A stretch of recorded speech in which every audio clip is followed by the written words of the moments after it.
وہ راہ سلوک کے مسافر ہوتے ہیں، یا آپ نے علامہ اقبال کی غزلوں میں یہ لفظ سنا ہوگا.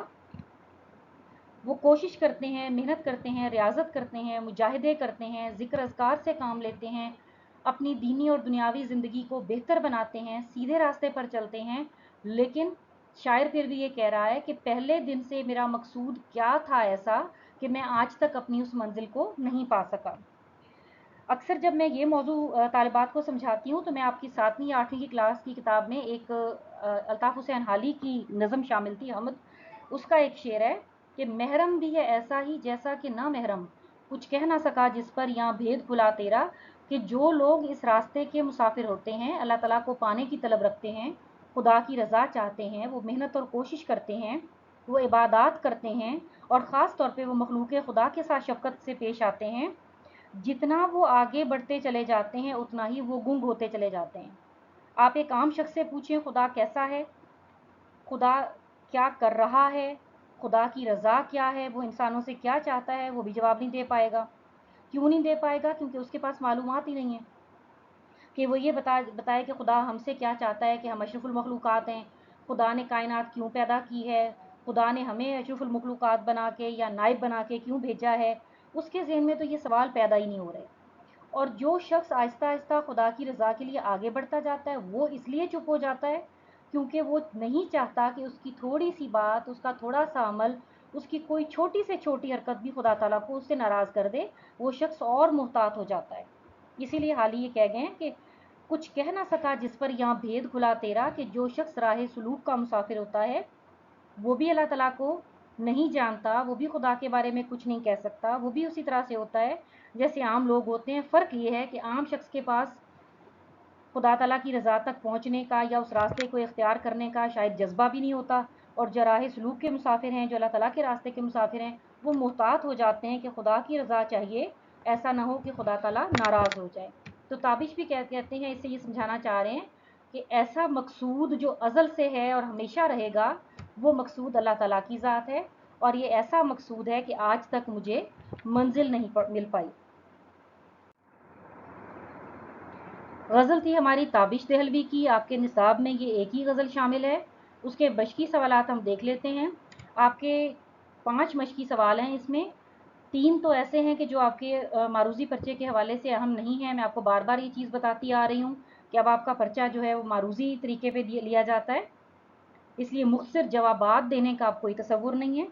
2 سوال آپ کے ایسے ہیں جو آپ کے آ سکتے ہیں معروضی پرچے میں، وہ دیکھ لیتے ہیں. پہلا مشقی سوال ہے آپ کا کہ غزل میں آنے والے الفاظ و تراکیب جو ایک دوسرے کے متضاد ہیں آپ ان کو تلاش کر کے لکھیں. تو یہ الفاظ دیے ہوئے تھے، سکون ہے، آسان ہے اور جلوہ ہے، اور ان کے متضاد کیا ہیں؟ سکون کا ہے درد دل، آسان کا ہے مشکل یا آسان کہہ لیں، جلوہ کا ہے پردہ. اسی طرح سے یہ لفظ ہے مجبوری اور طوفان، اور یہ جو ہیں متضاد مجبوری کا ہے مختاری اور طوفان کا ہے ساحل. اور یہ بھی آپ کو اس طرح سے سوال نہیں آئے گا، آپ کے ذخیرہ الفاظ میں اضافے کے لیے میں نے آپ کو کروا دیا ہے، یا میں نے تشریح کرواتے ہوئے آپ کو بتا دیا تھا کہ مجبوری اور خود مختاری جو ہے وہ ایک دوسرے کے متضاد لفظ ہیں، شاعر نے صنعت تضاد استعمال کی ہے. اسی طرح طوفان اور ساحل میں صنعت تضاد استعمال ہوئی ہے. تو یہ اصل میں اس طرح سے آپ کو یاد کرنے ہیں. اب یہ آپ کا دوسرا سوال ہے جو اصل میں درسی کتاب میں ہے، سوال نمبر 5. اس میں آپ نے کیا کرنا ہے؟ مصروں کو مناسب الفاظ کی مدد سے مکمل کرنا ہے. پہلا مصرع دیا ہوا ہے کہ ہر ایک کار تمنا پر یہ مجبوری یہ، اور پھر خالی جگہ چھوڑی ہوئی ہے تو وہاں پہ لفظ آئے گا مختاری. دوسرا مصرع ہے خالی جگہ چھوڑ کے پھر لکھنا شروع کیا ہے کہ ہم تھے تیرا پانا جہاں مشکل نہیں ہوتا، تو وہاں لفظ آئے گا کہ وہاں ہم تھے تیرا پانا جہاں مشکل نہیں ہوتا. اور تیسرا جو مصرع دیا ہوا ہے وہ ہے تم ہی تم ہو کوئی، اور اس کے بعد خالی جگہ چھوڑ کے لکھا ہوا ہے بھی اب حائل نہیں ہوتا. تو یہ اصل میں مصرع ہے تم ہی تم ہو کوئی، پردہ بھی اب حائل نہیں ہوتا. طالبات یہ ہماری نظم، ہماری جو غزل ہے وہ ختم ہو چکی ہے. ہم نے شاعر کے حوالے سے بھی جانا، ان کی تعلیم، ان کا نام، پیدائش کا سال، ان کی وفات کا سال، پھر ان کی ادبی خدمات، ان کے مجموعہ ہے کلام. اس کے ساتھ اس غزل کا مفہوم اور اس کی تشریح بھی ہم نے سیکھی. ہمارا آج کا لیکچر یہیں پہ ختم ہوتا ہے. اللہ حافظ.